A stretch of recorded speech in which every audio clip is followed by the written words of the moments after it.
अर्जुन भगवान श्री कृष्ण से कहता है कि मैं युद्ध में हानि ही हानि देख रहा हूँ, युद्ध में कोई लाभ नहीं, हम जीते तब भी लाभ नहीं, क्योंकि ऐसी जीत किस काम की जिसमें अपने सब मर जाएं, और ऐसी हार जिसमें हम स्वयं मर जाएं, तो उसमें भी सब कुछ गंवा दिया।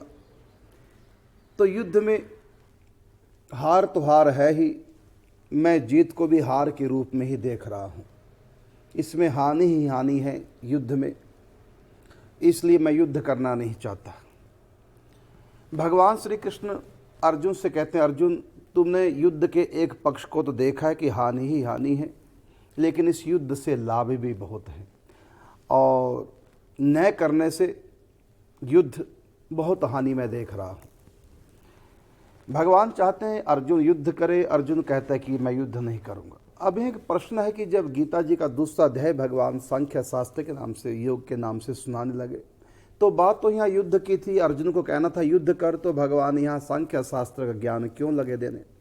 वो इसलिए सांख्य शास्त्र का भगवान ने ज्ञान दिया क्योंकि अर्जुन अपनी एवं विपक्षों की मृत्यु जो देख रहा था, उसका भ्रम था कि इनकी मृत्यु होगी। तो भगवान सांख्य शास्त्र का ज्ञान देकर के ये समझाना चाहते हैं कि अर्जुन मृत्यु होती ही नहीं है, क्योंकि तुम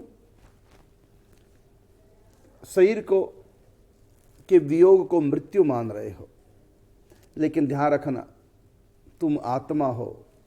यही सांख्य शास्त्र का, सांख्य योग का सार है। क्या? कि मैं शरीर नहीं, देहात्म बुद्धि का त्याग करके आत्म विचार करें। तो सांख्य शास्त्र इसलिए सुनाया भगवान ने कि अर्जुन के मन में जो भय था कि मैं मरूंगा या ये सब मरेंगे, तो भगवान श्री कृष्ण सांख्य शास्त्र का ज्ञान देकर समझाना चाहते हैं कि अर्जुन, ये जो आत्मा है ये कभी मरती नहीं और न ही ये किसी को मारती है। नैनम छिन्नन्ति शस्त्राणि, इस आत्मा को शस्त्र काट नहीं सकता। नैनम दहति पावका, तुम्हारे द्वारा छोड़े हुए अग्नियास्त्र से भी ये आत्मा जल नहीं सकती। ये आत्मा सदा रहने वाली है। तो शरीरों का वियोग हो भी जाए तब भी आत्मा रहती है, इसका नाश नहीं होता। रही बात शरीर की, शरीर जड़ है, ये चेतन है ही नहीं। जड़ की कभी मृत्यु होती नहीं। क्यों? क्योंकि ये जड़ है, जड़ पहले से मुर्दा होता है। और बात रही चेतन की, आत्मा चेतन है, आत्मा की भी मृत्यु नहीं होती। तो फिर मृत्यु किसकी हुई? ये केवल तुम्हारा भ्रम मात्र है। ना कोई तुमको मार सकता है, तुम आत्मा हो, और ना ही तुम किसी आत्मा को किसी को मार सकते हो।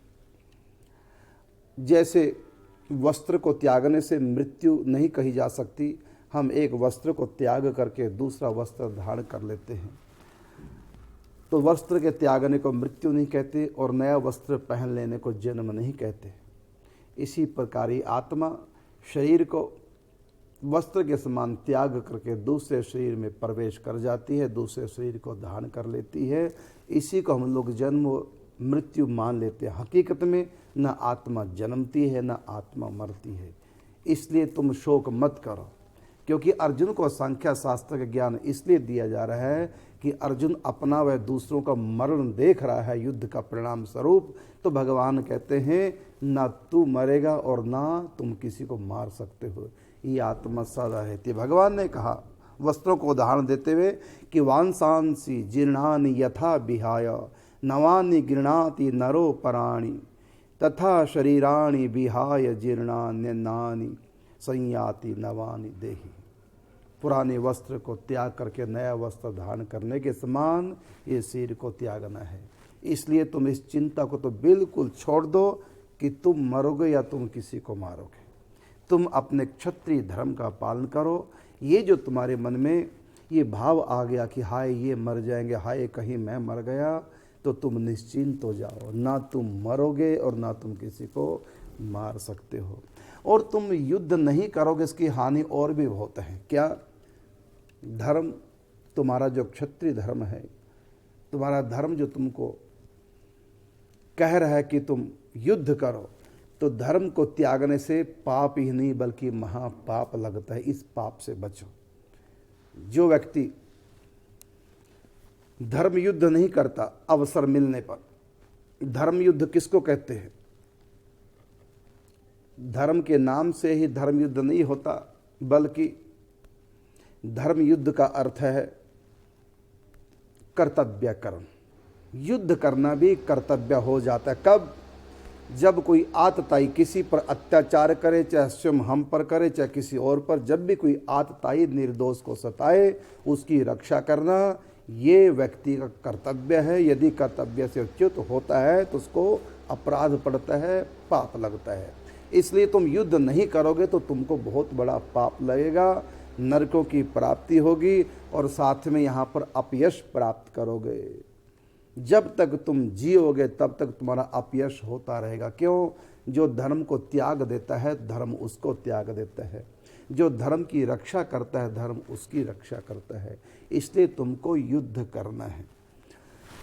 जब जब धर्म की हानि होती है तो भगवान अवतार लेते हैं। जब जब हो ही धर्म के हानि, बाढ़ ही असुर अधम अभिमानी, तब तब प्रभु धरी विविध शरीरा, हरहि कृपा निधि सज्जन पीरा।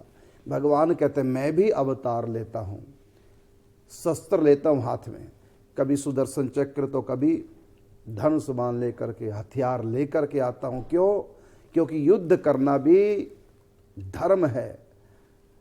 एक अधर्म युद्ध होता है, जो निर्दोष को सताते हैं, दूसरे की संपत्ति का हरण करते हैं, ईर्ष्यावश जो दूसरे को हानि पहुंचाते हैं, वो जो युद्ध करते हैं वो युद्ध अधर्म का युद्ध है, उसे महापाप लगता है।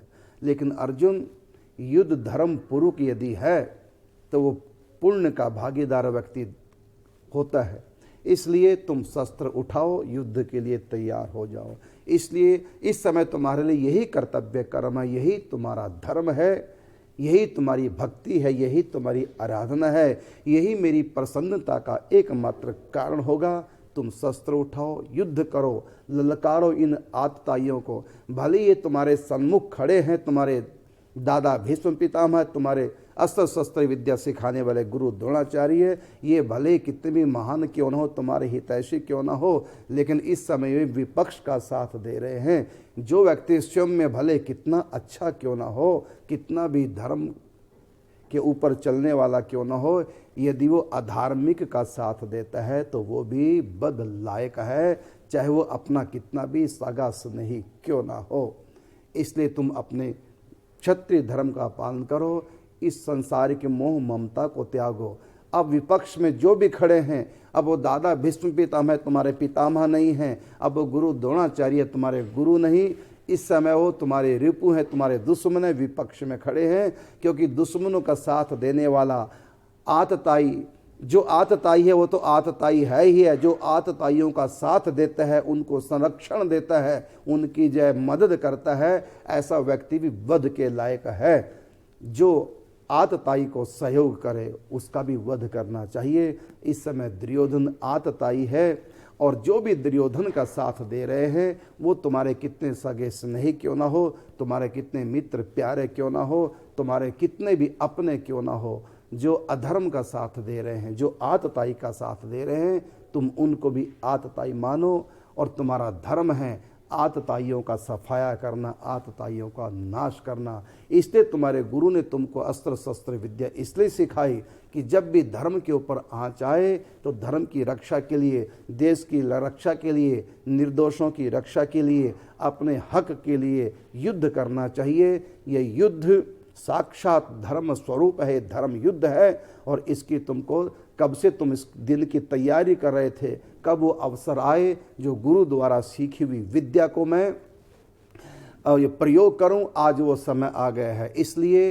तुम शस्त्र उठाओ और युद्ध के लिए तैयार हो जाओ। क्योंकि तुम आत्मा हो, तुम शरीर नहीं। तुम इस दुख को, इस शोक को मिटा दो कि तुम मरोगे या तुम किसी को मारोगे। आत्मा सदा रहने वाली है, ये अजन्मा है। इसलिए उठो और युद्ध करो। जय श्री राधे, जय श्री कृष्ण।